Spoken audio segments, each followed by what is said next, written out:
मायावती अपना रही balance of power का फॉर्मूला। क्या इससे बहन जी को होगा फायदा और क्या दिखेगा इसका सियासी असर? क्या माया का नया फॉर्मूला विरोधी दलों की कर देगा छुट्टी या फिर फ्लॉप साबित होगी नई तकनीकी इस राज्य से लागू करने की तैयारी में बहन जी? कार्यकर्ताओं के साथ बैठक और मंथन के बाद लिया पूर्व सीएम ने अहम फैसला।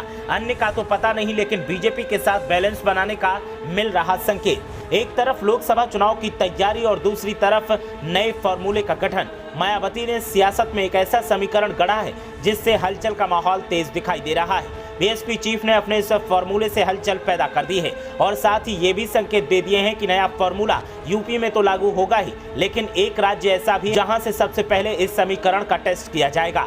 कार्यकर्ताओं के साथ बैठक करने के बाद मायावती ने इस नए फॉर्मूले पर विचार किया है। ऐसे में सवाल किया जा रहा है कि बहन जी के इस नए समीकरण से किसको फायदा होगा और किसको नुकसान होगा, और क्या ये नया सियासी समीकरण बीएसपी की लैब में पास होकर बीएसपी को बढ़त दिला पाएगा? इन सब बातों का दौर खबर के अंत में करेंगे, लेकिन पहले जानते हैं कि बहन जी ने जो बात कही उससे क्या सियासी बदलाव देखने को मिलेगा।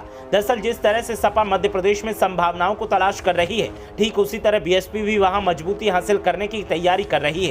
इसी कड़ी में मध्य प्रदेश में होने जा रहे विधानसभा चुनाव को लेकर बीएसपी सुप्रीमो मायावती ने कहा है कि चुनाव के बाद बैलेंस ऑफ पावर बनने पर ही सरकार में शामिल होने का विचार किया जा सकता है। मायावती दिल्ली में मध्य प्रदेश के पार्टी पदाधिकारियों की बैठक ले रही थी। मायावती इन दिनों लगातार उन राज्यों के पार्टी पदाधिकारियों की बैठक ले रही हैं जहां विधानसभा चुनाव होने जा रहे हैं। छत्तीसगढ़, तेलंगाना और राजस्थान के बाद उन्होंने मध्य प्रदेश के पदाधिकारियों के साथ बैठक की। उन्होंने कहा कि कर्मठ और ईमानदार उम्मीदवारों का ही चयन किया जाए। कई राज्यों में शक्ति का संतुलन बनने के बावजूद जातिवादी तत्वों के द्वारा साम दाम दंडभेद के हथकंडे अपनाकर राजनीति छीन ली जाती है। बीएसपी विधायकों को तोड़ दिया जाता है। इसे जनता के साथ विश्वासघात कर घोर स्वार्थी लोग सत्ता पर काबिज हो जाते हैं। इसीलिए आगे इन विधानसभा चुनाव में बैलेंस ऑफ पावर बनने पर लोगों की चाहत के हिसाब से सरकार में शामिल होने पर विचार किया जाएगा। मायावती ने कहा कि इन राज्यों में धार्मिक, अल्पसंख्यक और मुस्लिम समाज का भला तभी हो सकता है जब मजबूत और अहंकारी सरकार नहीं बल्कि गठबंधन की मजबूत सरकार होगी।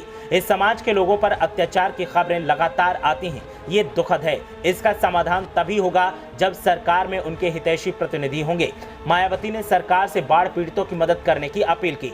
मायावती के नए सियासी समीकरण को लेकर अब सियासी जानकार एक नया रंग दे रहे हैं और सियासी जानकारों की माने तो मायावती को अच्छे से पता है कि कैसे बीजेपी को बैलेंस करना है और इसीलिए वो बैलेंस करने वाली बातें कर रही हैं। गठबंधन की सरकार पर भी मायावती ने इसीलिए जोर दिया है ताकि स्थितियां बीएसपी के लिए अनुकूल बने और बीएसपी मध्य प्रदेश में सत्ता की साझीदार बन सके।